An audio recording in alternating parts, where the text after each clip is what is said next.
లాహిరిలో సినిమాలో డెబ్యూ హీరోగా అతను లాంచ్ అవడం జరిగింది. ఆ సినిమాలో ప్రేక్షక ఆదరణ కూడా బాగా దొరికింది.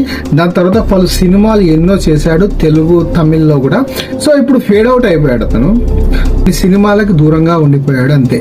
సో ఇప్పుడు అతని గట్టిగా స్ట్రాంగ్ కంటెస్టెంట్ లాగా ఫస్ట్ వస్తే నాకు తెలిసి స్టేజ్ పైన నాగార్జున సార్ అతన్నే పిలిచే అవకాశాలు అయితే గట్టిగా ఉన్నాయి. సో గుర్తుపెట్టుకోండి, ఆదిత్య ఓం కన్ఫర్మ్. సో నెక్స్ట్ కంటెస్టెంట్ వచ్చేసి నిఖిల్ మలయాళం.